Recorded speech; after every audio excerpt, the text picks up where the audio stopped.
나는 평생을 꿰매며 살았습니다. 찢어진 옷도, 찢어진 마음도. 그런데 내 아들이 내 인생을 찢어버렸습니다. 도장을 찍어줬을 뿐인데 그들은 내 집을 팔았고 내 이름을 미친 사람으로 만들었습니다. 가장 믿었던 자식이 가장 잔인한 적이 될 줄 그땐 몰랐습니다. 하지만 나는 무너지지 않았습니다. 다시 내 삶을 꿰맸습니다. 찢어졌다고 끝이 아닙니다. 다시 꿰매면 됩니다. 안녕하세요. 달빛 시니어입니다. 좋아요와 구독은 영상 제작에 큰 힘이 됩니다. 감사합니다. 서울 은평구 응암동. 재개발 이야기가 나온 지 벌써 10년이 넘었지만 여전히 낡은 단독주택들이 옹기종기 모여 있는 동네입니다. 좁은 골목길을 따라 걸으면 군데군데 빈집이 보이고 철거를 기다리는 듯 페인트가 벗겨진 대문들이 눈에 들어옵니다. 그 중에서도 유독 깔끔하게 관리된 집이 하나 있습니다. 대문 앞 화분에는 봄을 맞아 개나리가 노랗게 피어 있고 작은 마당 한쪽에는 정갈하게 정리된 텃밭이 보입니다. 상추, 쑥갓, 고추 모종들이 아직은 작지만 싱싱하게 자라고 있죠.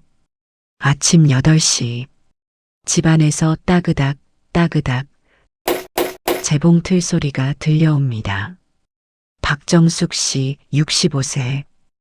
허리를 곧게 세우고 재봉틀 앞에 앉아 있는 그녀의 손놀림은 여전히 빠릅니다. 돋보기 안경 너머로 보이는 눈은 바늘땀을 정확히 쫓고 있고 입가에는 작은 미소가 걸려 있습니다. 오늘은 동네 슈퍼 아주머니가 맡긴 치마단을 줄이는 중입니다. 에고, 요새 사람들은 옷을 잘도 버려. 이렇게 좋은 치마를 왜 안 입으려고 하는지 모르겠네. 혼잣말을 중얼거리며 정숙 씨는 천끝을 매만집니다. 실을 끊고 완성된 치마를 펼쳐보며 고개를 끄덕입니다. 거실 한쪽에는 수선을 기다리는 옷가지들이 가지런히 쌓여 있습니다. 많지는 않지만 꾸준합니다. 이웃들이 하나둘 맡기는 옷들이 그녀의 소소한 용돈벌이가 되어주고 있죠.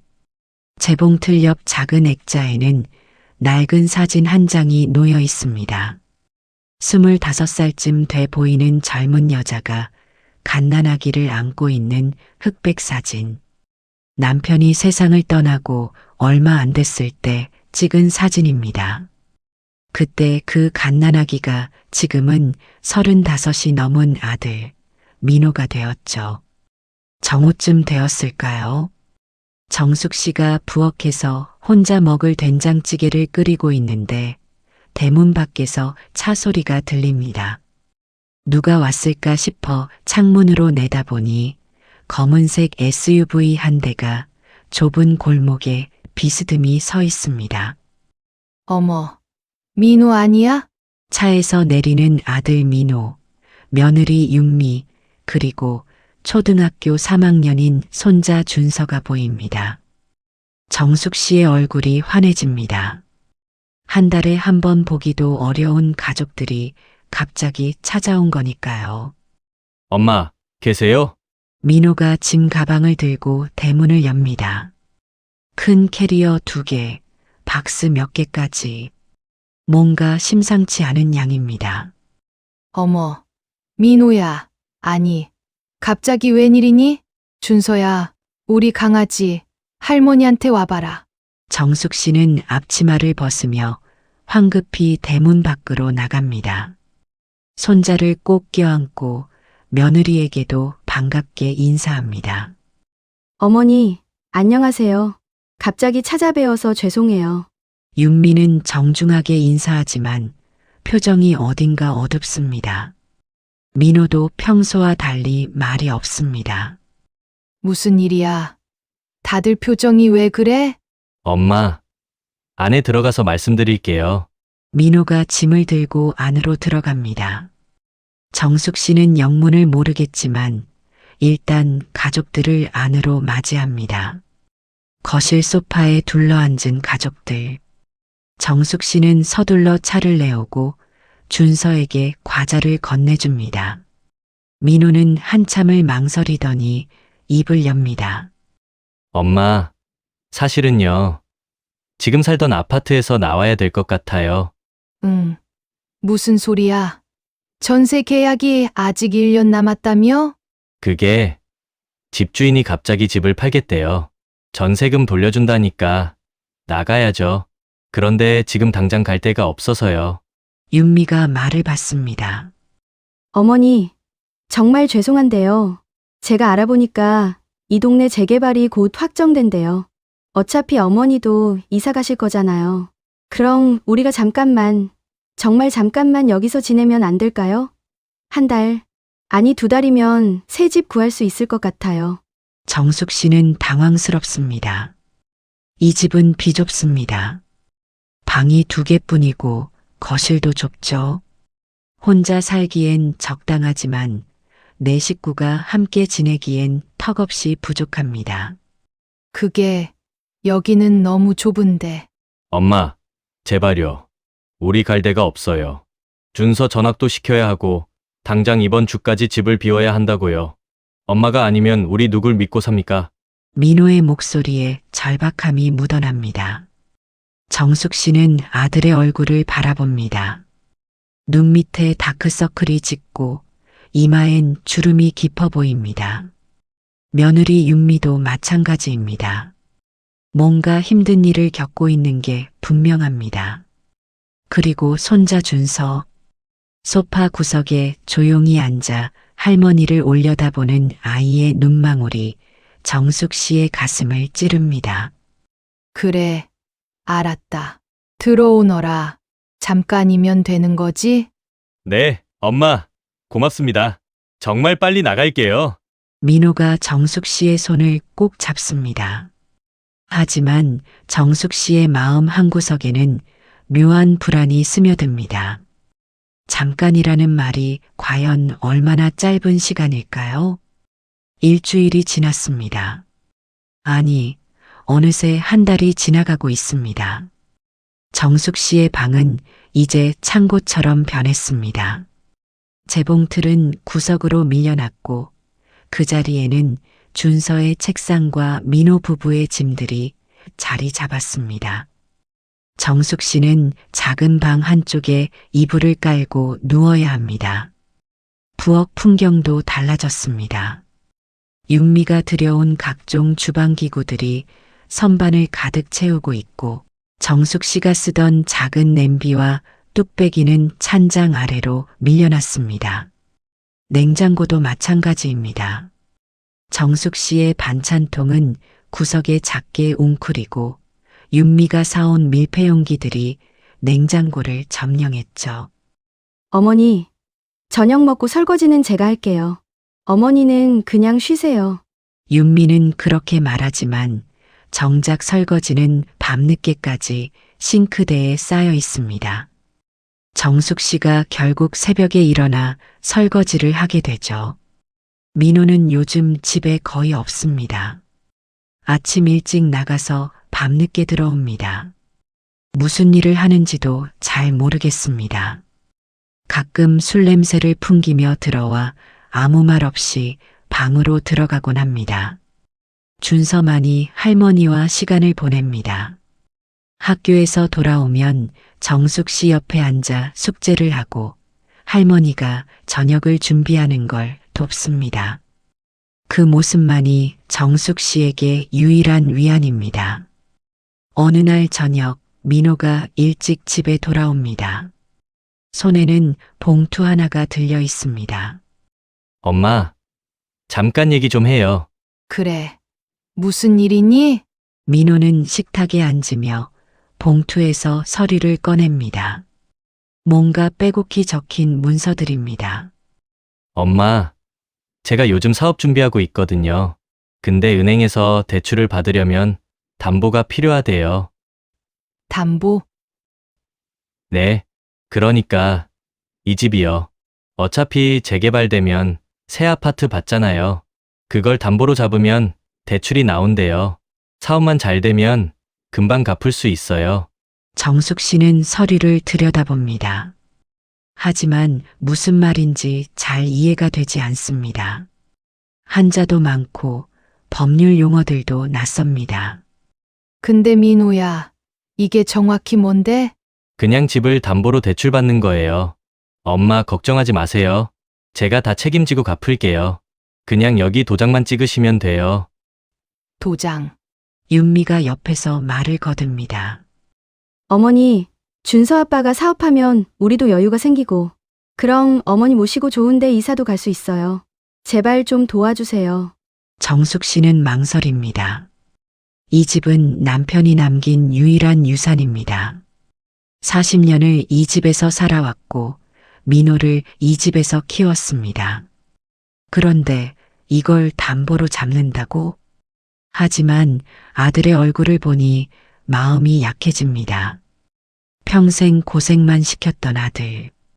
제대로 해준 것도 없는데 이제라도 도와줘야 하지 않을까요? 알았다. 근데 꼭 갚는 거다. 알았지? 네, 엄마. 고맙습니다.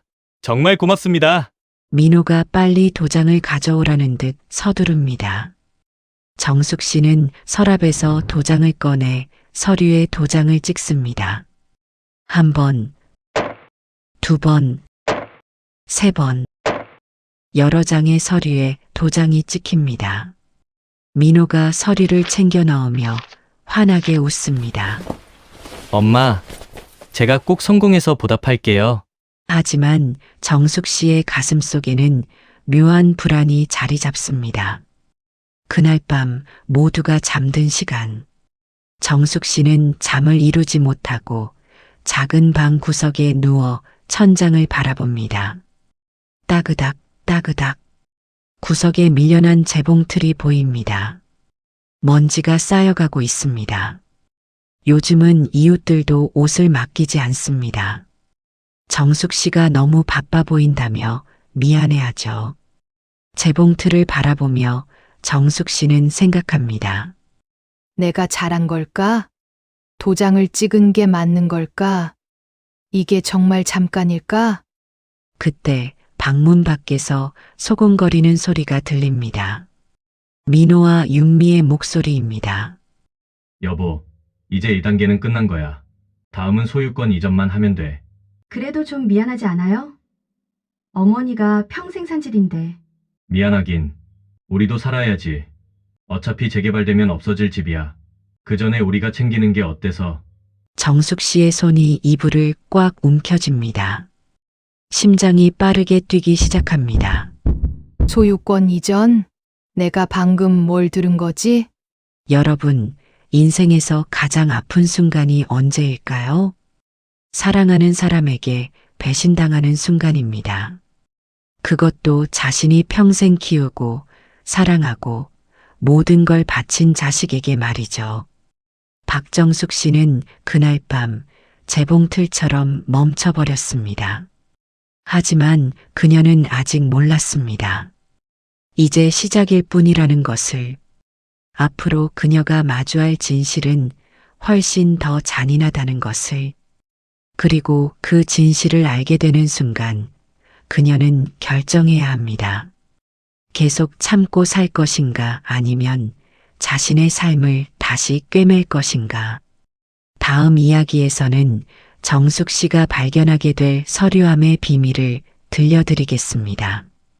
그 비밀은 그녀의 인생을 완전히 뒤흔들어 놓을 것입니다. 여러분, 집을 빼앗긴다는 게 어떤 기분일까요? 하루아침에 쫓겨나는 것만 집을 빼앗기는 게 아닙니다. 천천히, 아주 서서히 자신도 모르는 사이에 집의 주인이 바뀌어 가는 것. 그게 진짜 무서운 겁니다. 마치 물이 새는 것처럼요. 처음엔 한 방울, 두 방울. 그러다 어느새 집안 전체가 물에 잠기는 거죠. 박정숙 씨는 지금 그 물속에서 서서히 잠기고 있었습니다. 그리고 그녀는 아직 깨닫지 못했습니다. 자신이 찍은 도장이 얼마나 큰 파도를 불러올지를 말입니다. 도장을 찍은 지 2달이 지났습니다. 잠깐만 일하던 민호 가족은 여전히 이 집에 있습니다. 아니, 이제는 완전히 자리를 잡았다는 표현이 맞겠네요. 정숙 씨가 아침에 일어나 거실로 나오면 이제 낯선 풍경이 펼쳐집니다. 소파는 윤미가 인터넷으로 새로 주문한 쿠션들로 가득하고 TV 옆에는 민호의 골프채가 세워져 있습니다. 거실 한쪽 벽면에는 준서의 상장들과 가족 사진들이 붙어 있죠. 그 사진들 속에 정숙 씨는 없습니다. 부엌은 더 심합니다.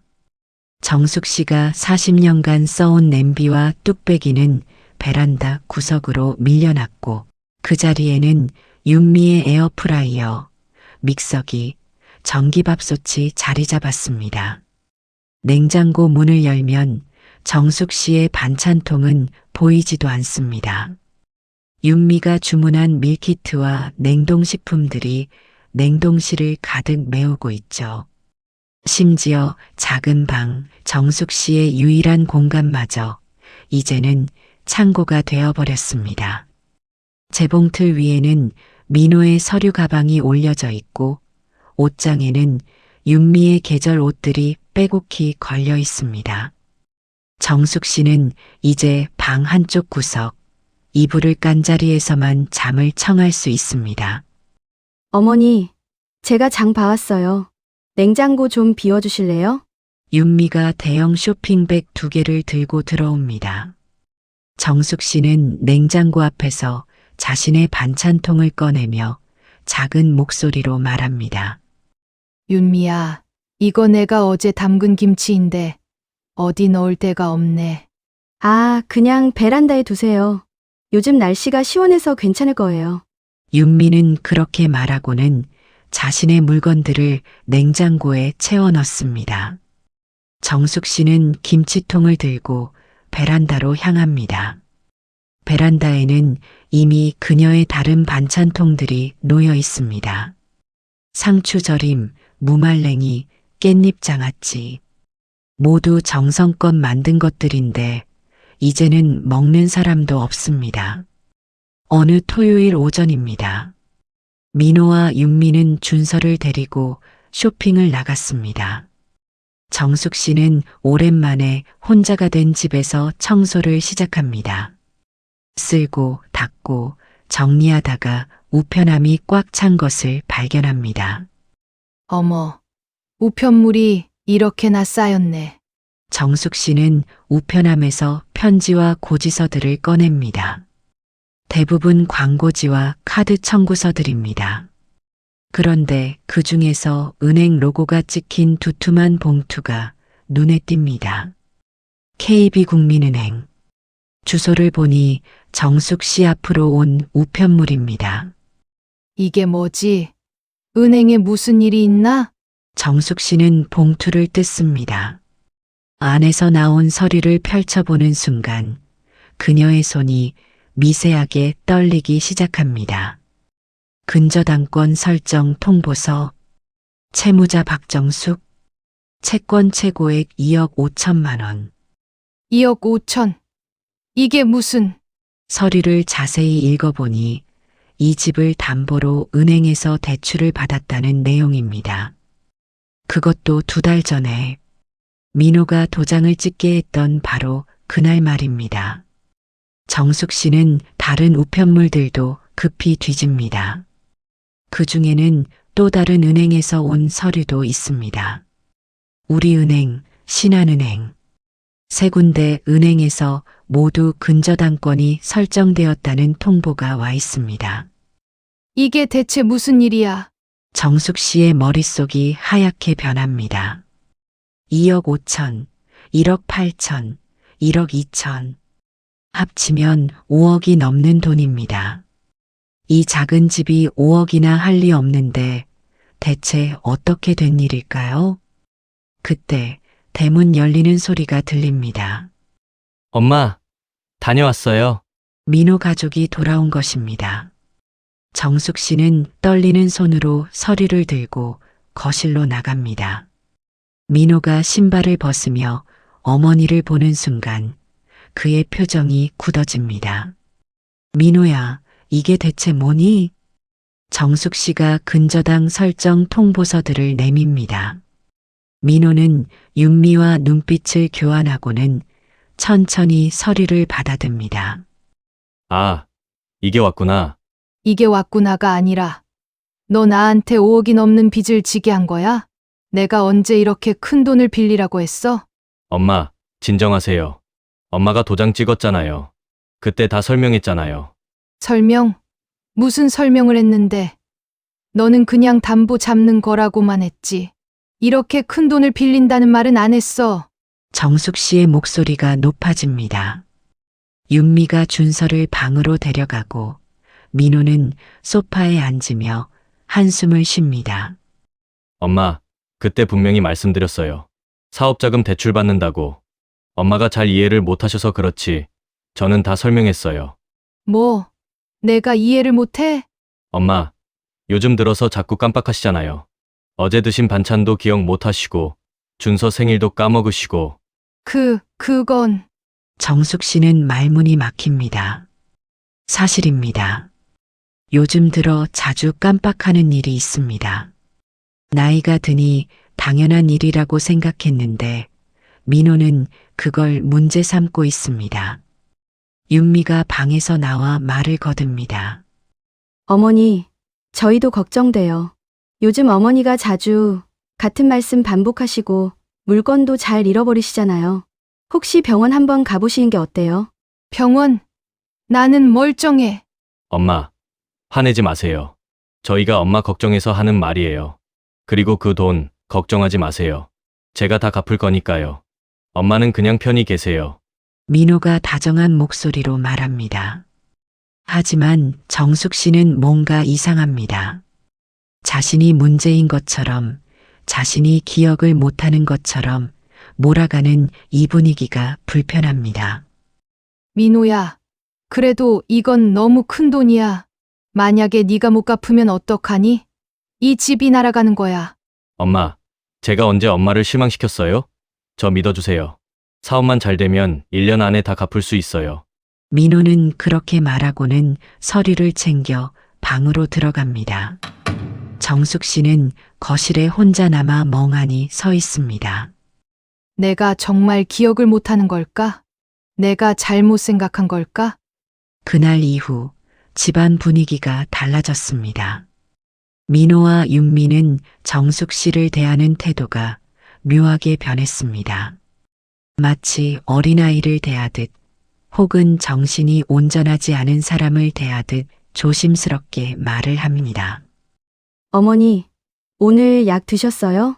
어머니, 가습을 잘 껐는지 확인하셨어요? 어머니, 현관문 열고 나가시면 안 돼요. 길 잃어버리시면 어떡해요? 정숙 씨는 항변하고 싶지만 입을 다뭅니다. 혹시 정말 자신이 문제인 건 아닐까 하는 의심이 들기 시작했기 때문입니다. 그러던 어느 날 밤입니다. 정숙 씨는 물을 마시러 부엌에 나왔다가 민호와 윤미가 작은 목소리로 나누는 대화를 엿듣게 됩니다. 여보, 변호사가 말하길 치매 진단서만 있으면 성년후견인 선임이 가능하대. 그럼 집도 완전히 우리 명의로 할 수 있어요? 그럼 엄마가 판단 능력이 없다는 게 증명되면 우리가 법적으로 모든 걸 관리할 수 있어. 그런데 어머니, 치매가 아니잖아요. 그냥 나이 들어서 좀 깜빡하시는 거지. 그건 병원에서 어떻게 진단하느냐에 달린 거지. 내가 아는 의사한테 부탁하면 돼.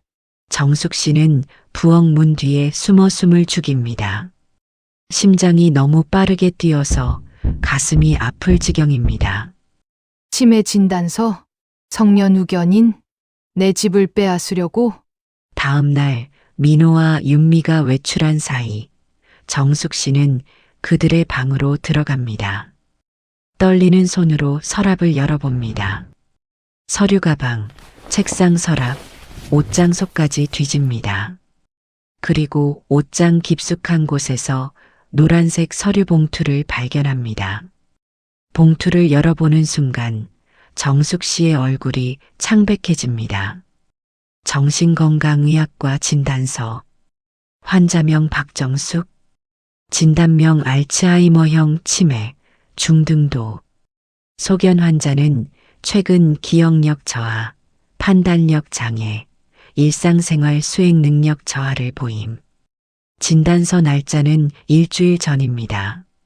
하지만 정숙 씨는 병원에 간 적이 없습니다.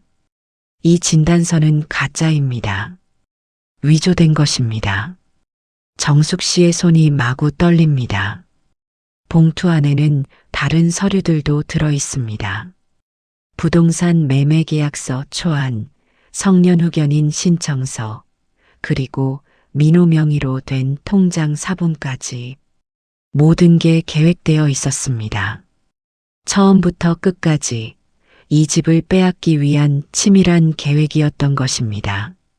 정숙 씨는 서류를 움켜쥔 채 주저앉습니다. 재봉틀이 있는 작은 방 구석으로 돌아와 무릎을 껴안고 앉습니다. 눈물이 흐르지만 소리는 내지 않습니다. 40년을 이 집에서 혼자 살아왔습니다.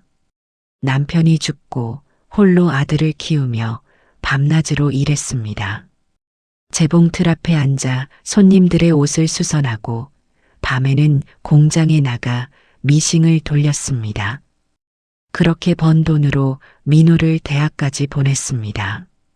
아들이 결혼할 때는 자신의 적금을 모두 털어 결혼 자금을 보탰습니다.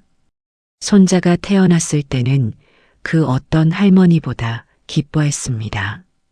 그런데 이게 돌아온 답입니까? 정숙 씨는 재봉틀을 바라봅니다. 먼지가 쌓인 재봉틀, 녹슬기 시작한 바늘, 풀린 실, 모든 것이 멈춰 있습니다. 자신의 인생처럼. 하지만 그 순간 정숙 씨의 눈빛이 달라집니다. 아니야. 나는 미친 게 아니야. 이 집이 미쳐가고 있는 거야. 정숙 씨는 천천히 일어섭니다. 그리고 위조된 진단서를 조심스럽게 접어 자신의 속옷 서랍 깊숙한 곳에 숨깁니다. 증거입니다. 언젠가 필요할 증거입니다. 여러분, 가스라이팅이라는 말 아시죠? 상대방의 기억과 판단을 의심하게 만들어서 결국 자신이 미친 사람처럼 느끼게 만드는 심리 조작입니다. 가장 잔인한 건 이게 가장 가까운 사람에 의해 이루어진다는 거예요. 믿었던 사람, 사랑했던 사람, 평생을 바쳤던 사람이 당신을 미치게 만들 때 그보다 더 큰 배신이 어디 있겠습니까? 박정숙 씨는 이제 깨달았습니다. 자신이 잘못 본 게 아니라는 것을, 자신이 기억을 못하는 게 아니라는 것을, 이 모든 게 계획된 것이라는 것을. 하지만 깨달음만으로는 부족합니다. 이제 그녀는 선택해야 합니다. 계속 당할 것인가 아니면 맞설 것인가. 다음 이야기에서는 정숙 씨가 결국 폭발하게 되는 그날 밤을 들려드리겠습니다. 그리고 그날 밤 그녀를 구해줄 작은 손이 나타납니다. 바로 손자 준서의 손입니다. 여러분, 사람이 무너지는 건 한순간이 아닙니다. 천천히, 아주 조금씩 매일매일 깎여 내려가는 겁니다. 마치 빗물에 달아가는 돌처럼요. 처음엔 표면만 젖습니다. 그러다 작은 금이 갑니다. 그리고 어느 날 돌이 쪼개지는 거죠. 박정숙 씨도 그렇게 무너져가고 있었습니다. 위조된 진단서를 발견한 후 그녀의 일상은 지옥으로 변했습니다. 아들의 얼굴을 볼 때마다 배신감에 가슴이 찢어졌고 며느리의 목소리를 들을 때마다 분노가 치밀었지만 그녀는 참았습니다. 왜냐하면 아직 방법을 몰랐기 때문입니다. 하지만 참는 것에도 한계가 있습니다. 그리고 그 한계는 생각보다 빨리 찾아왔습니다. 위조 진단서를 발견한 지 일주일이 지났습니다. 정숙 씨의 일상은 점점 더 숨막혀 갑니다. 아침에 일어나면 윤미가 약을 가져옵니다. 어머니, 약 드실 시간이에요. 무슨 약인데? 혈압약이랑 치매약이에요. 드셔야 건강하시죠. 정숙 씨는 약을 받아들지만 몰래 휴지에 뱉어냅니다. 치매약이라니. 자신은 치매가 아닌데 왜 약을 먹어야 합니까? 외출도 마음대로 할 수 없습니다. 대문을 열고 나가려 하면 윤미가 달려옵니다. 어머니, 어디 가세요? 혼자 나가시면 안 돼요. 장 좀 보러 가려고. 제가 다 사올게요. 어머니는 집에서 쉬세요. 혹시 길 잃어버리시면 어떡해요? 심지어 휴대폰도 빼앗겼습니다. 며칠 전 정숙 씨가 오랜 친구에게 전화를 걸려다가 윤미에게 들켰습니다. 어머니, 누구한테 전화하시려고요? 친구한테. 어머니, 요즘 보이스피싱 많잖아요. 전화는 제가 대신 해드릴게요. 어머니, 휴대폰은 제가 관리할게요. 그렇게 휴대폰마저 빼앗겼습니다. 정숙 씨는 이제 완전히 고립되었습니다. 집 밖으로 나갈 수도 누군가와 연락할 수도 없습니다. 마치 보이지 않는 감옥에 갇힌 것 같습니다. 상황은 점점 더 악화됩니다. 민호의 사업은 잘 안 되고 있는 것 같습니다. 그는 요즘 매일 밤 술을 마시고 들어옵니다. 취한 얼굴로 집에 들어와서는 정숙 씨를 노려봅니다. 엄마, 은행에서 또 독촉 왔어요. 그래. 그래가 아니라 이 집 때문에 제 인생이 망가지고 있다고요. 엄마만 아니었으면 저는 진작에 성공했어요. 민호야, 술 취했구나. 방에 가서 자거라. 취했다고요? 네, 취했죠. 취하지 않고서야 어떻게 이 집에서 살겠어요? 엄마 때문에 미치겠어요. 민호의 폭언은 날이 갈수록 심해집니다. 어느 날 밤에는 이런 말까지 합니다. 엄마, 차라리 요양원에 가시는 게 나을 것 같아요. 여기서 이렇게 사시는 것보다 전문적으로 케어받는 게 엄마한테도 좋잖아요. 요양원? 나는 멀쩡한데 무슨 요양원이야? 멀쩡하다고요? 엄마, 거울 좀 보세요. 치매 환자가 혼자 살 수 있다고 생각해요? 나는 치매가 아니야. 의사가 진단했잖아요. 엄마가 인정을 안 하시는 거지. 정숙 씨는 입술을 깨물며 참습니다. 위조된 진단서를 들이밀고 싶지만 아직은 아닙니다. 아직은 때가 아닙니다. 그리고 그날이 왔습니다. 어느 일요일 오후 민호가 거실에 가족들을 모았습니다. 정숙 씨도 윤미도 준서까지 모두 소파에 앉습니다. 민호는 심각한 표정으로 입을 엽니다. 오늘 여러분께 중요한 말씀을 드리려고 합니다. 무슨 일인데? 정숙 씨가 불안한 목소리로 묻습니다. 은행에서 최종 통보가 왔어요. 이번 달 안에 대출금을 갚지 못하면 이 집이 경매로 넘어갑니다. 뭐? 그래서 결정했어요. 이 집을 팔겠습니다. 정숙 씨는 벌떡 일어섭니다. 뭐라고? 이 집을 판다고? 네. 지금 팔면 빚을 갚고도 조금 남아요. 그 돈으로 작은 아파트 하나 구해서 거기서 살면 돼요. 이 집은 내 집이야. 네 맘대로 팔 수 없어. 윤미가 차갑게 말합니다. 어머니, 명의는 어머니 거지만 법적으로는 준서 아빠가 성년후견인이에요. 어머니가 판단 능력이 없으시니까 준서 아빠가 결정할 수 있어요. 성년후견인? 그게 언제 됐는데? 어머니가 모르시는 동안 법원에서 승인됐어요. 어머니, 치매 진단서 제출했고요. 정숙 씨는 온몸이 부들부들 떨립니다. 그건 가짜야. 위조된 진단서라고. 어머니, 또 시작이세요? 정신병원에서 정식으로 발급한 진단서예요. 아니야. 나는 병원에 간 적도 없어. 너희들이 조작한 거잖아. 민호가 인상을 쓰며 소리를 지릅니다. 엄마, 정신 좀 차리세요. 엄마 때문에 우리 가족이 다 망하고 있어요. 이 낡아빠진 집 하나 때문에. 이 집이 낡았다고? 이 집은 네 아버지가 남긴 유일한.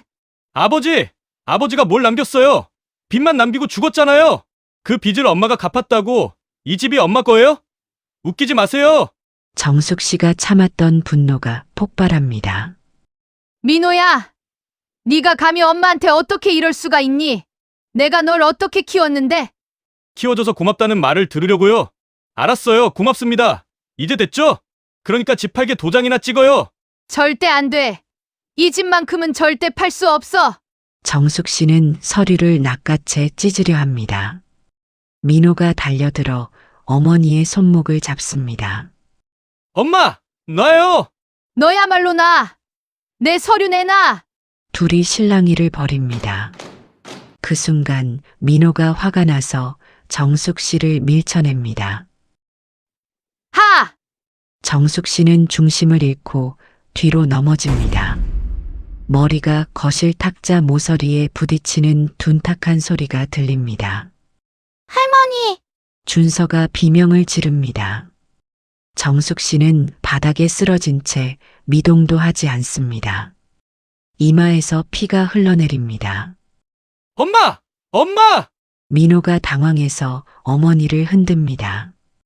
윤미는 재빨리 준서를 방으로 데려갑니다. 여보, 119 불러요. 아니야. 잠깐만. 엄마, 정신 차려요. 정숙 씨는 천천히 눈을 뜹니다. 흐릿한 시야로 민호를 바라봅니다. 민호의 얼굴에는 공포와 당황이 뒤섞여 있습니다. 민호야. 엄마 괜찮아요? 죄송해요. 엄마, 제가 실수로. 정숙 씨는 민호의 손을 뿌리칩니다. 너는 내 아들이 아니야. 그날 밤 정숙 씨는 방에 누워 천장을 바라봅니다. 이마에는 밴드가 붙어 있고 온몸이 욱신거립니다. 민호와 윤미는 거실에서 속삭이고 있습니다. 여보, 이거 큰일 났어요. 만약에 어머니가 신고라도 하면 어떡해요? 신고는 무슨? 저 상태에서 누가 믿어줘? 치매 환자가 넘어진 거야. 그래도 우리가 너무 심한 거 아니에요? 지금 와서 그런 소리 하지 마. 여기까지 온 거 어떡하려고. 그냥 밀어붙이는 수밖에 없어. 정숙 씨는 눈물을 흘립니다. 소리 내지 않고 조용히. 그때 방문이 조심스럽게 열립니다. 준서가 들어옵니다. 할머니, 준서는 할머니 옆에 무릎을 꿇고 앉습니다. 작은 손으로 할머니의 손을 잡습니다. 할머니, 많이 아파요? 괜찮단다. 준서야. 거짓말이에요. 할머니 우는 거 다 봤어요. 준서의 눈에도 눈물이 고입니다. 할머니, 엄마 아빠가 나쁜 짓 하는 거 다 알아요. 할머니가 치매 아닌 거도 알아요. 정숙 씨는 손자를 바라봅니다. 준서야. 할머니, 여기서 나가요 같이. 저도 여기 싫어요. 엄마 아빠가 무서워요. 준서가 할머니의 손을 꽉 잡습니다. 그 순간 정숙 씨는 결심합니다. 새벽 3시, 집안은 고요합니다. 정숙 씨는 조심스럽게 일어나 가방을 챙깁니다. 옷 몇 벌, 통장, 도장, 그리고 가장 중요한 것, 위조된 진단서. 준서도 작은 배낭을 메고 할머니 방으로 옵니다. 할머니, 준비됐어요. 준서야. 정말 괜찮겠니? 엄마 아빠가 많이 걱정하실 텐데. 괜찮아요. 저는 할머니랑 있고 싶어요. 정숙 씨는 손자를 꼭 안아줍니다. 두 사람은 조심스럽게 현관으로 향합니다. 신발을 신고 대문 손잡이를 돌립니다. 작은 소리지만 밤에는 크게 들립니다. 두 사람은 숨을 죽이고 기다립니다. 다행히 아무도 깨지 않았습니다. 대문을 나서는 순간 정숙 씨는 뒤를 돌아봅니다. 40년을 살아온 집. 그 집이 이제는 감옥처럼 느껴집니다. 안녕, 내 집아. 하지만 나는 돌아올 거야. 제대로 돌아올 거야. 정숙 씨와 준서는 골목을 빠져나와 새집 건너편으로 향합니다. 명아 씨의 집입니다. 명아 씨는 정숙 씨의 오랜 친구입니다. 10년 전 남편과 사별하고 혼자 사는 70대 여성이죠. 항상 정숙 씨를 걱정해왔던 사람입니다. 초인종을 누르자 잠시 후 불이 켜집니다. 누구세요? 나야, 정숙이. 문이 열리고 명아 씨가 놀란 얼굴로 두 사람을 맞이합니다. 어머, 정수가. 이 새벽에 무슨 일이야? 준서도 왜 같이?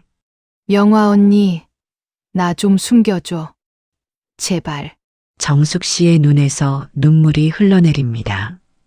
명아 씨는 더 이상 묻지 않고 두 사람을 안으로 들입니다. 따뜻한 차를 내오고 준서에게 담요를 덮어줍니다. 정수가 무슨 일이야? 정숙 씨는 천천히 그동안 있었던 모든 일을 이야기합니다. 위조된 진단서, 빼앗긴 집, 폭언과 통제, 그리고 오늘 밤의 사건까지. 명아 씨는 점점 굳어지는 표정으로 듣습니다. 정수가 이건 범죄야. 당장 신고해야 해. 나도 알아. 하지만 어떻게 해야 할지 모르겠어. 괜찮아. 내가 아는 변호사 있어. 내일 아침 당장 연락해 줄게. 그러니까 오늘은 푹 자. 정숙 씨는 친구의 손을 꼭 잡습니다. 고마워. 언니, 뭘? 우린 40년 지기잖아. 당연한 거지. 여러분, 탈출이란 게 뭘까요? 단순히 물리적으로 떠나는 게 아닙니다. 정신적으로, 감정적으로 자유로워지는 겁니다. 박정숙 씨는 그날 밤 집을 나왔지만 진짜로 탈출한 건 다른 것이었습니다. 두려움에서, 죄책감에서, 그리고 나쁜 엄마라는 굴레에서 탈출한 것입니다. 이제 그녀는 알았습니다. 참는 것이 미덕이 아니라는 것을, 사랑이라는 이름으로 모든 걸 견디는 게 어리석다는 것을, 그리고 자신의 삶은 자신이 지켜야 한다는 것을. 다음 이야기에서는 정숙 씨가 법정에 서게 됩니다. 그리고 그 법정에서 놀라운 일이 벌어집니다. 손자 준서가 증인으로 나서는 것입니다. 9살 아이의 용기가 한 여인의 인생을 어떻게 바꾸는지 그 감동적인 이야기를 들려드리겠습니다. 여러분, 정의는 저절로 찾아오지 않습니다. 정의는 싸워서 쟁취하는 것입니다. 특히 가족 간의 문제에서는 더욱 그렇습니다. 세상은 가족끼리 무슨 법까지 동원하냐고 손가락질하지만 때로는 법만이 유일한 방패가 되기도 합니다. 박정숙 씨는 이제 그 방패를 들어야 할 때가 왔습니다. 명아 씨의 집에서 하룻밤을 보낸 다음 날, 그녀는 인생에서 처음으로 법률사무소 문을 두드렸습니다. 65년을 살면서 단 한 번도 법과 엮일 일이 없었던 그녀였습니다. 하지만 이제는 달랐습니다. 자신의 삶을, 자신의 집을, 자신의 존엄을 지키기 위해서는 싸워야 했습니다. 그리고 그 싸움은 생각보다 훨씬 험난했습니다. 은평구 한 건물 3층, 작지만 깔끔한 법률사무소입니다. 정의법률사무소 최은경 변호사. 명아 씨가 정숙 씨의 손을 잡고 들어갑니다. 준서도 할머니 뒤를 따릅니다. 사무실 안에는 40대 중반으로 보이는 여성 변호사가 앉아 있습니다. 짧은 단발머리에 안경을 낀 최은경 변호사는 따뜻한 미소로 그들을 맞이합니다. 어서 오세요. 명아 씨한테 얘기 들었어요. 앉으세요. 정숙 씨는 조심스럽게 소파에 앉습니다. 최은경 변호사는 차를 내오고 정숙 씨 맞은편에 앉습니다. 박정숙 씨, 편하게 말씀하세요. 무슨 일이 있으셨는지 처음부터 천천히 들려주시겠어요?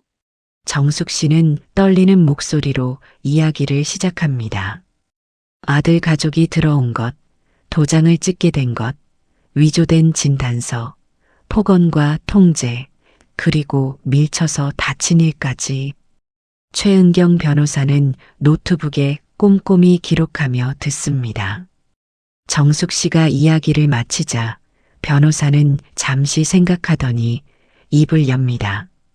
박정숙 씨, 일단 말씀드리고 싶은 건 이건 명백한 범죄예요. 문서 위조, 재산 갈취, 노인학대, 감금까지 여러 혐의가 성립합니다. 정말요? 네. 그리고 가스라이팅이라는 심리적 학대도 있었고요. 다만 문제는 증거입니다. 위조된 진단서는 있다고 하셨죠?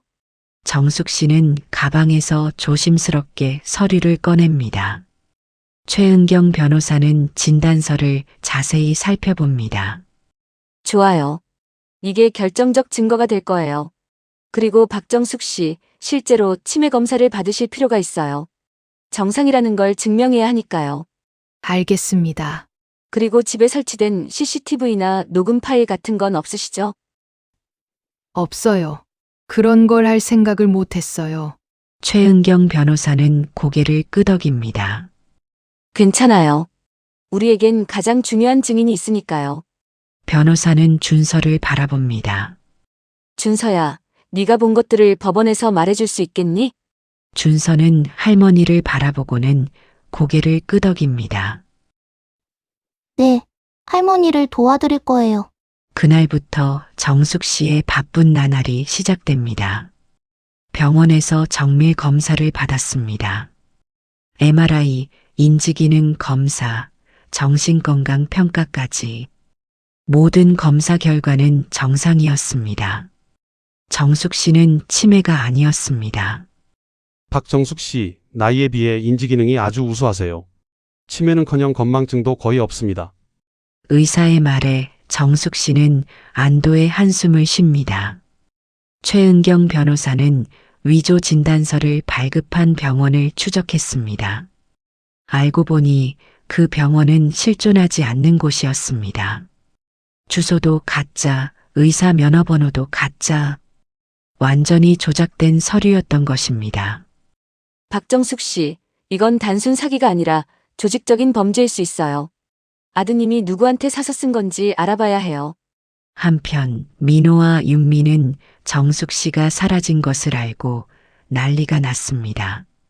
경찰에 실종 신고를 했지만 정숙 씨가 자발적으로 나간 것이고 성인이기 때문에 수사 대상이 아니었습니다. 그들은 명아 씨의 집까지 찾아왔습니다. 어르신, 우리 엄마 여기 있죠? 내놓으세요. 민호 씨 여기 없어요. 돌아가세요. 거짓말 마세요. 엄마가 치매 환자라고요. 위험하다고요. 하지만 명아 씨는 꿋꿋했습니다. 민호 씨, 정숙이는 치매 환자가 아니에요. 오히려 당신들이 위험한 사람들이죠. 민호는 이를 갈며 돌아갔습니다. 2달 후 서울서부지방법원 민사 44호 법정에서 재산권 회복 및 손해배상 청구 소송이 열렸습니다. 원고 박정숙, 피고 박민호, 김윤미. 방청석에는 명아 씨와 몇몇 이웃들이 앉아 있습니다. 정숙 씨는 최은경 변호사 옆에 앉아 떨리는 손을 꼭 쥡니다. 재판장님 입장하십니다. 모두가 일어섭니다. 재판장과 배석 판사 2명이 들어와 자리에 앉습니다. 착석하세요. 지금부터 재판을 시작하겠습니다. 최은경 변호사가 먼저 입을 엽니다.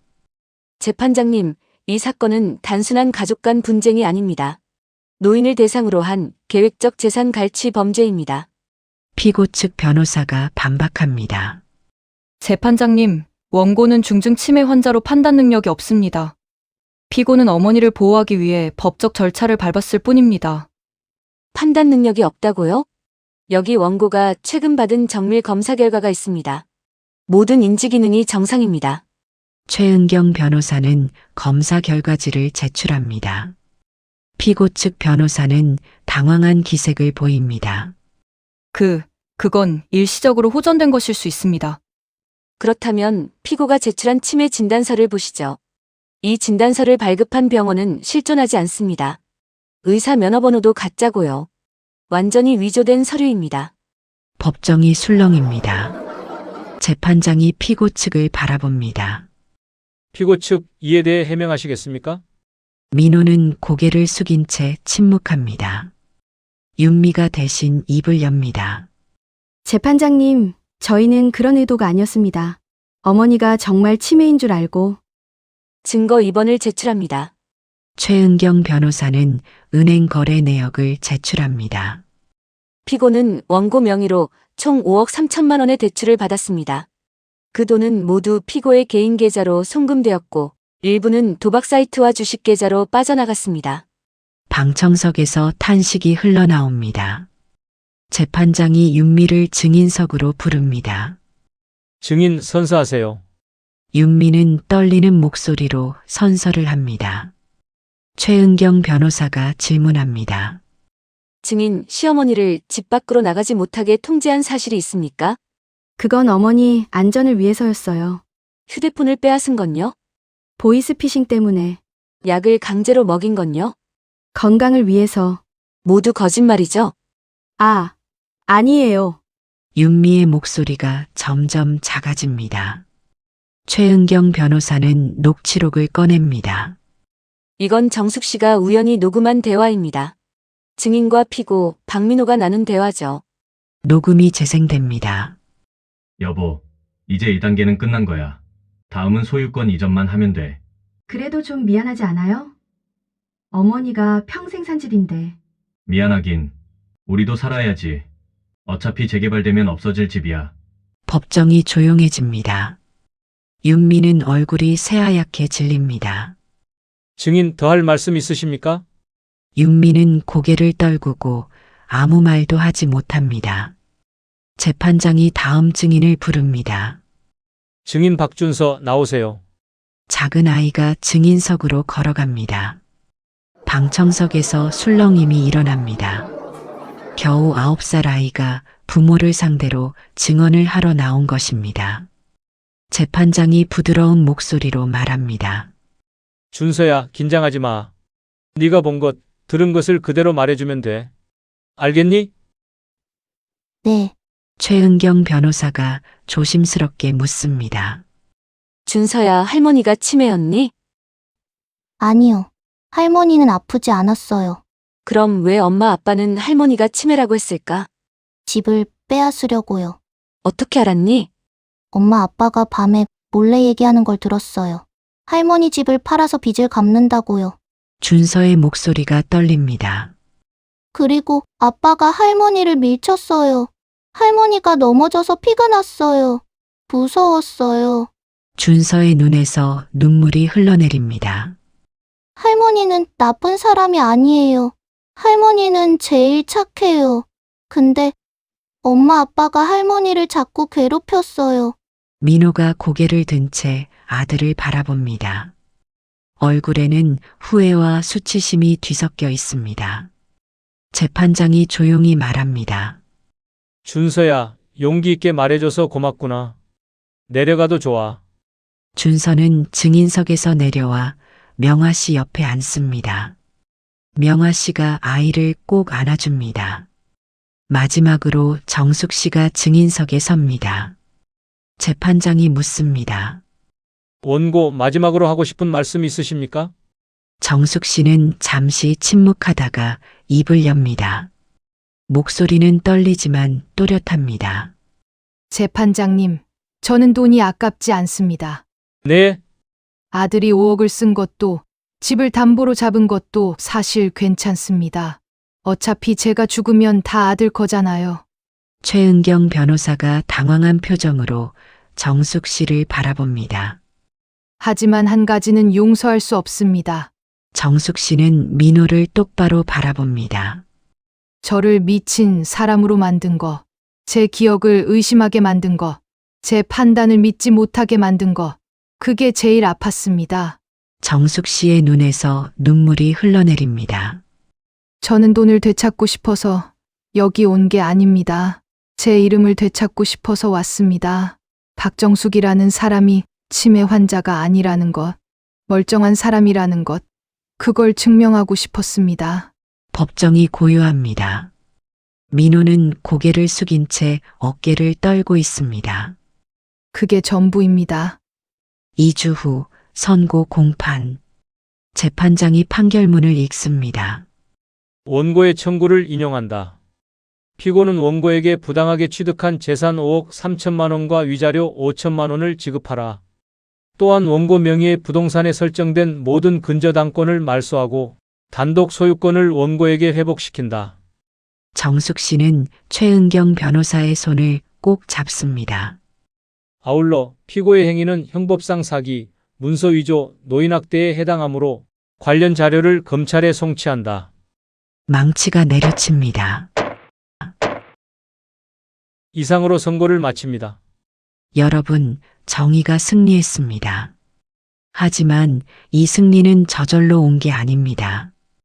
박정숙 씨가 용기를 냈기 때문에, 명아 씨가 도왔기 때문에, 최은경 변호사가 싸웠기 때문에, 그리고 무엇보다 9살 준서가 진실을 말했기 때문에 가능했습니다. 법정을 나서는 정숙 씨의 얼굴에는 평화가 깃들어 있었습니다. 집을 되찾았지만 그것보다 더 중요한 걸 되찾았습니다.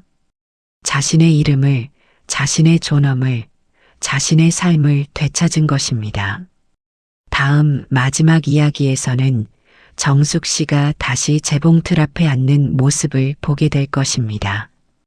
그리고 그녀가 어떻게 자신의 삶을 다시 꿰매나가는지 그 따뜻한 결말을 들려드리겠습니다. 여러분, 치유란 무엇일까요? 상처가 완전히 사라지는 걸 말하는 게 아닙니다. 상처는 남습니다. 흉터로 남죠. 하지만 그 흉터를 보면서도 다시 살아갈 수 있는 것, 그게 진짜 치유입니다. 박정숙 씨에게도 봄이 찾아왔습니다. 법원의 판결 이후 그녀는 다시 응암동 단독주택으로 돌아왔습니다. 6개월 만에 귀환이었죠. 대문을 열고 들어서는 순간 정숙 씨는 한참을 마당에 서서 집을 바라봤습니다. 텅 빈 집이었지만 이제는 다시 그녀의 집이었습니다. 완전히 그녀만의 공간으로. 그리고 그 집에서 그녀는 다시 시작했습니다. 자신의 삶을 한 땀, 한 땀, 다시 꿰매기 시작한 것입니다. 4월 초 응암동에는 봄이 완연합니다. 마당 한쪽에 작은 매화나무가 하얀 꽃을 피웠습니다. 정숙 씨가 20년 전에 심었던 나무입니다. 그동안 꽃을 거의 피우지 않았는데 올해는 유난히 많은 꽃을 피웠습니다. 참 신기하네. 올해는 왜 이렇게 많이 피었을까? 정숙 씨는 매화나무 아래 서서 하얀 꽃잎을 바라봅니다. 봄바람이 불어와 꽃잎 몇 개가 떨어집니다. 정숙 씨는 그 꽃잎을 손바닥에 받아들고 미소 짓습니다. 집안을 청소하는데 일주일이 걸렸습니다. 민호 가족이 쓰던 물건들은 모두 내보냈습니다. 그들이 놓고 간 가구, 옷, 잡동사니들. 필요한 건 기부하고 나머지는 버렸습니다. 그리고 정숙 씨는 자신의 물건들을 다시 제자리에 놓았습니다. 재봉틀을 거실 창가로 옮겼습니다. 햇볕이 가장 잘 드는 자리입니다. 재봉틀을 닫고 기름칠을 하고 새실을 끼웠습니다. 따그닥 따그닥 다시 들리는 재봉틀 소리. 6개월 만에 다시 시작된 그 소리는 정숙 씨에게 평화를 가져다 주었습니다. 이제 정숙 씨의 하루는 달라졌습니다. 아침 7시에 일어나 마당을 둘러봅니다. 텃밭에 물을 주고 매화나무를 쓰다듬습니다. 그러고는 천천히 아침을 준비합니다. 된장찌개, 김치, 시금치나물. 혼자 먹는 밥상이지만 정성스럽게 차립니다. 아침을 먹고 나면 재봉틀 앞에 앉습니다. 이웃들이 다시 옷을 맡기기 시작했습니다. 처음엔 조심스럽게 미안한 듯 찾아왔지만 정숙 씨는 환하게 웃으며 맞아주었습니다. 정숙 씨 괜찮아요? 많이 힘드셨죠? 괜찮아요. 이제 다 지나간 일이에요. 어머, 이 치마 정말 예쁘네요. 단줄이면 딱 어울리겠어요. 정말요? 사실 버리려고 했는데 아이고, 이렇게 좋은 천을 왜 버려요? 제가 예쁘게 고쳐드릴게요. 재봉틀 소리가 다시 응암동 골목에 울려 퍼집니다. 그 소리를 들으며 이웃들은 안도합니다. 정숙 씨가 돌아왔다는 것을, 그녀가 괜찮다는 것을 확인하는 소리니까요. 오후에는 명아 씨와 함께 동네를 산책합니다. 정수가 요즘 얼굴에 생기가 돌아왔어. 그래, 나도 그런 것 같아. 이상하게 몸이 가벼워. 당연하지. 짐을 내려놨으니까. 그 무거운 짐을. 두 사람은 팔짱을 끼고 천천히 걷습니다. 봄볕이 따스하게 그들을 감싸줍니다. 민호는 지금 어떻게 되었을까요? 법원 판결 이후 그는 사기와 문서 위조 혐의로 기소되었습니다. 1심에서 징역 2년에 집행유예 3년을 선고받았습니다. 그리고 200시간의 사회봉사를 명령받았죠. 지금 민호는 은평구 노인복지관에서 봉사활동을 하고 있습니다. 어느 토요일 오후 정숙 씨는 복지관 앞을 지나다가 멈춰섭니다. 유리창 너머로 민호가 보입니다. 휠체어에 앉은 노인들을 돕고 식사 배식을 하고 바닥을 청소하는 모습. 예전에 당당했던 아들이 아닙니다. 어깨가 축 처진 지친 모습입니다. 민호도 고개를 들다가 어머니와 눈이 마주칩니다. 두 사람은 잠시 그렇게 서로를 바라봅니다. 민호의 눈에 미안함이 가득합니다. 입술을 떨며 뭔가 말하려 하지만 유리창 너머라 소리는 들리지 않습니다. 정숙 씨는 고개를 끄덕입니다. 용서는 아닙니다. 하지만 인정입니다. 그가 자신의 잘못을 뉘우치고 있다는 것을, 그래서 변하려 노력하고 있다는 것을 인정하는 것입니다. 정숙 씨는 천천히 발걸음을 옮깁니다. 뒤돌아보지 않습니다. 윤미는 어떻게 되었을까요? 민호와 이혼했습니다. 재판이 끝나고 한 달 만에 이혼 서류에 도장을 찍었습니다. 준서의 양육권은 민호가 가졌지만 실질적으로는 정숙 씨가 돌보게 되었습니다.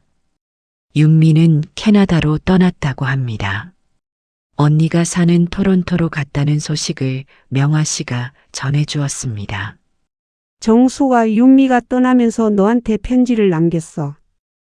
편지? 명화 씨가 하얀 봉투를 건넵니다. 정숙 씨는 봉투를 오랫동안 들여다보다가 결국 뜯지 않고 서랍에 넣어둡니다. 안 읽어봐.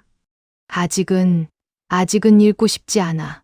언젠가 읽게 될 날이 오겠지. 어쩌면 그날은 영영 오지 않을지도 모릅니다.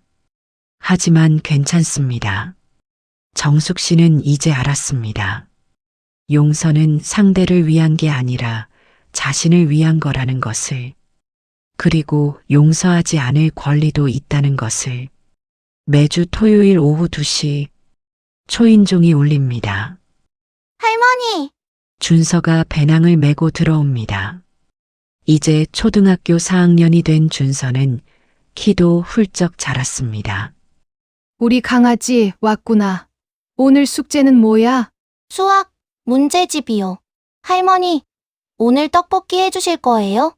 그럼 할머니가 준서 좋아하는 떡볶이 만들어줄게. 준서는 거실 재봉틀 옆에 앉아 숙제를 합니다. 정숙 씨는 부엌에서 떡볶이를 만들며 손자를 바라봅니다. 재봉틀 소리, 글씨 쓰는 연필 소리, 냄비에서 보글보글 끓는 소리, 이 모든 소리가 어우러져 집안을 따뜻하게 채웁니다. 저녁을 먹고 나서 두 사람은 마당에 나갑니다. 매화나무 아래 평상에 나란히 앉습니다. 할머니, 이 나무꽃이 정말 예쁘다. 그치. 올해 처음으로 이렇게 많이 피었어. 왜요? 글쎄. 아마도 할머니가 행복해져서 그런가 봐. 준서가 할머니의 손을 잡습니다. 할머니, 저도 행복해요. 할머니랑 있으면. 정숙 씨는 손자의 머리를 쓰다듬습니다. 준서야, 너 참 용감했어. 법정에서 진실을 말해줘서 고마워. 당연한 거예요. 할머니는 나쁜 사람이 아니니까요. 그래도 쉽지 않았을 텐데. 엄마, 아빠를. 할머니, 준서가 할머니를 올려다봅니다. 엄마, 아빠는 잘못했어요. 근데 저는 할머니가 더 소중해요. 그래서 진실을 말한 거예요. 정숙 씨의 눈시울이 붉어집니다. 우리 준서 정말 많이 컸구나. 어느 일요일 오전, 정숙 씨는 재봉틀 앞에 앉아 있습니다. 오늘은 특별한 작업을 하고 있습니다. 준서의 정장을 만들고 있는 것입니다. 짙은 남색 천, 은색 단추, 하얀색 안감. 한 땀 한 땀 바느질하며 정숙 씨는 생각합니다. 인생도 이렇게 꿰매는 것 같아. 찢어진 부분은 기워내고, 해진 부분은 덧대고, 잘못된 부분은 뜯어내고, 다시 시작하는 것. 재봉틀 소리가 울려 퍼집니다. 그 소리는 이제 슬프지 않습니다. 희망의 소리입니다. 회복의 소리입니다. 새로운 시작의 소리입니다. 정숙 씨는 완성된 정장을 들어 올립니다. 햇빛에 비춰보니 반짝입니다. 완벽해. 문득 재봉틀 옆 실패에 눈이 갑니다. 여러 색깔의 실들이 감겨 있습니다. 빨강, 파랑, 노랑, 초록, 하양, 검정. 정숙 씨는 그 중에서 하얀 실을 집어듭니다. 준서야. 마침 거실에 있던 준서가 다가옵니다. 네. 할머니, 이 실 좀 봐.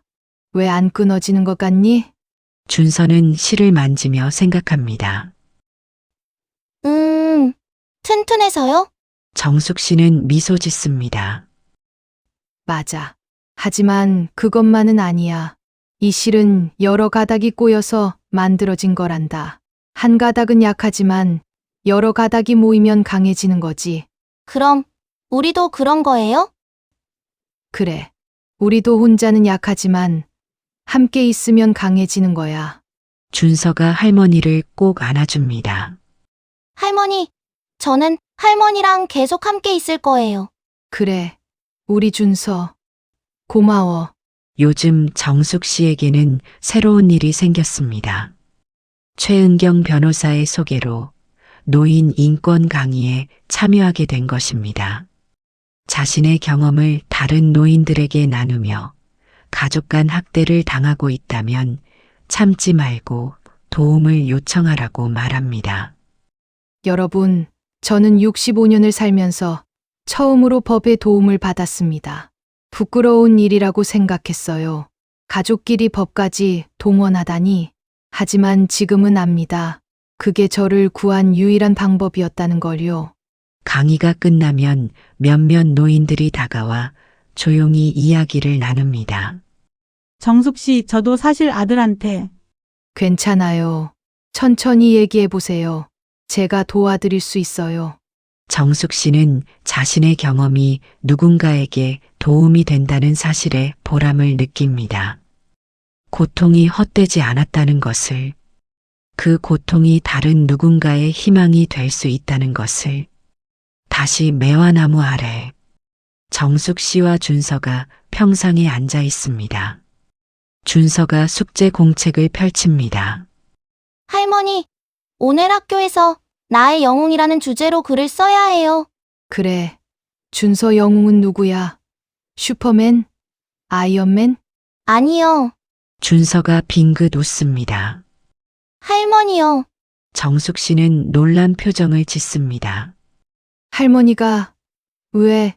할머니는 나쁜 사람들한테 맞서 싸웠잖아요. 그리고 이겼잖아요. 그게 진짜 영웅이에요. 에고, 우리 준서. 할머니는 영웅이 아니야. 그냥 살아남으려고 한 거지. 근데 할머니, 이 실은 왜 안 끊어져요? 준서가 재봉틀 위에 있는 실을 가리킵니다. 정숙 씨는 실을 집어들고 빛에 비춰봅니다. 이건 우리를 다시 잇는 실이란다. 다시 있는 실이요? 그래. 한번 끊어진 관계도 찢어진 마음도 다시 이을 수 있다는 거야. 이 실처럼. 정숙 씨는 실을 준서의 손에 쥐어줍니다. 준서야, 너와 할머니를 잇는 실이기도 하고 할머니의 과거와 미래를 잇는 실이기도 해. 끊어졌다고 끝이 아니야. 다시 묶으면 되는 거란다. 준서는 실을 소중히 손바닥에 올려놓습니다. 할머니, 저는 이 실 절대 안 끊을 거예요. 그래. 우리 준서. 고마워. 여러분, 박정숙 씨의 이야기가 여기서 끝납니다. 하지만 그녀의 삶은 끝나지 않았습니다. 오히려 새롭게 시작되었죠. 응암동 단독주택, 마당의 매화나무는 해마다 꽃을 피울 것입니다. 재봉틀은 계속해서 따그닥, 따그닥 소리를 낼 것입니다. 그리고 정숙 씨는 계속해서 꿰맬 것입니다. 찢어진 옷처럼, 무너진 마음처럼, 끊어진 관계처럼 모든 것을 다시 꿰매고 다시 이어가는 것입니다. 우리의 인생도 그렇지 않을까요? 완벽할 수는 없습니다. 때로는 찢어지고 해지고 구멍이 나기도 합니다. 하지만 그럴 때마다 우리는 다시 꿰맬 수 있습니다. 새로운 실로, 새로운 바늘땀으로 더 튼튼하게. 박정숙 씨가 그랬던 것처럼 그녀는 오늘도 재봉틀 앞에 앉아 있습니다. 봄볕이 따스하게 그녀를 감싸고 있습니다. 재봉틀 소리가 골목에 울려 퍼집니다. 그것은 희망의 소리입니다. 회복의 소리입니다. 그리고 새로운 시작의 소리입니다. 정숙 씨는 혼잣말처럼 중얼거립니다. 나는 다시 꿰매고 있다. 찢어진 옷처럼, 무너진 마음처럼 내 삶의 실밥을 다시 맞추고 있다. 창밖으로 매화 꽃잎이 하나 둘 떨어집니다. 봄바람이 불어옵니다. 그리고 재봉틀 소리는 계속됩니다. 여러분도 기억하세요. 인생이 찢어졌다고 끝이 아니라는 것을, 다시 꿰매면 된다는 것을, 그리고 그렇게 다시 꿰맨 인생이 때로는 처음보다 더 아름다울 수 있다는 것을 박정숙 씨가 증명했습니다. 65세에 새롭게 시작할 수 있다는 것을, 끊어진 실도 다시 이을 수 있다는 것을, 그리고 무엇보다 자신의 삶은 자신이 꿰매야 한다는 것을. 오늘 이야기는 여기서 마칩니다. 하지만 우리의 이야기는 계속됩니다. 여러분도 오늘 자신의 재봉틀 앞에 앉아보시길 바랍니다. 그리고 천천히 한 땀 한 땀 자신의 삶을 다시 꿰매 보시길 바랍니다. 끝까지 들어주셔서 감사합니다. 여러분의 삶에도 언제나 따뜻한 봄날이 함께하기를 바랍니다.